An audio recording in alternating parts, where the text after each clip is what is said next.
দুধনৈত দহেলা মধ্য ইংৰাজী বিদ্যালয়ত অগ্নিকাণ্ড দুটাকৈ শ্ৰেণীকোঠাসহ কাৰ্যালয় গৃহ ধ্বংসস্তূপত পৰিণত আজি দিনৰ ভাগত দুধনৈৰ দহেলা মধ্য ইংৰাজী বিদ্যালয়ত সংঘটিত হয় এক বিধ্বংসী ভয়ংকৰ অগ্নিকাণ্ডৰ ঘটনা এই অগ্নিকাণ্ডত জুইত জাহ গ'ল দুটাকৈ শ্ৰেণীকোঠা দুটা বিদ্যালয়ৰ কাৰ্যালয় জুইত জাহ গ'ল ডেস্ক বেঞ্চ আজবাব সকলো ধ্বংসস্তূপত পৰিণত হ'ল বিদ্যালয়খন শ্বৰ্ট চাৰ্কিটৰ ফলত অগ্নিকাণ্ড সংঘটিত হোৱাৰ সন্দেহ ৰাইজৰ ঘটনাস্থলীত অগ্নি নিৰ্বাপক বাহিনীৰ বাহন উপস্থিত হয়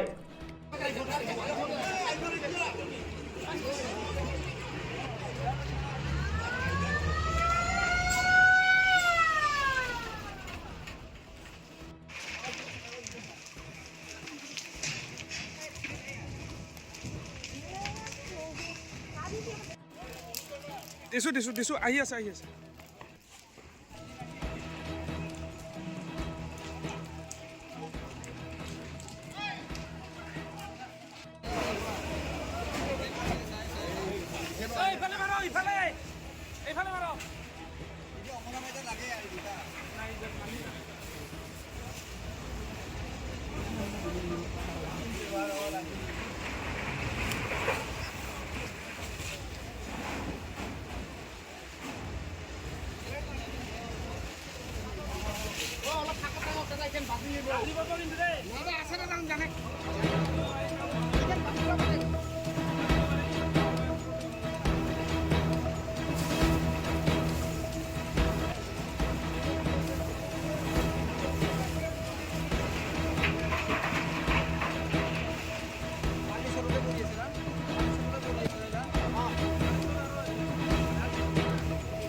কেনেকে জুই লাগিলে কি গম পাইছে মানে জুই লাগিল মানে আচলতে কোনো গম পোৱা নাই জুই লগাটো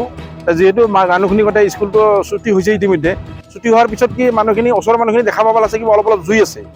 কি জুই আছে চাওঁতে আছে এনেকে লাগিল মানে দপদপকে জুই মানে কাঠৰ ঘৰ আছিল আমাৰ স্কুলটো দহেলা এম ই স্কুল আছিল 60 নং চি দহেলা এম ই স্কুল আছিল গোটেই অনুমান এনে কৰিছোঁ যিহেতু কাৰেণ্ট আছে স্কুলত আমি ৰাইজে অনুমান কৰিছোঁ কাৰেণ্টৰ পৰা সম্ভৱ লাগিছে এতিয়া 6, 7, 8 হয় ইয়াতে কাৰ্যালয়টো আছে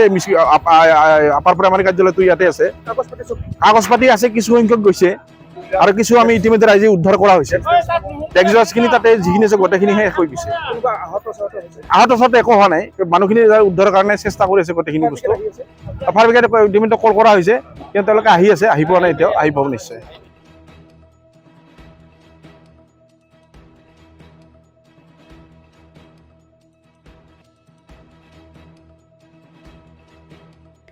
দুধনৈৰ পৰা ভৱেশ চন্দ্ৰ ভাগৱতীৰ ৰিপৰ্ট অসম টুডে।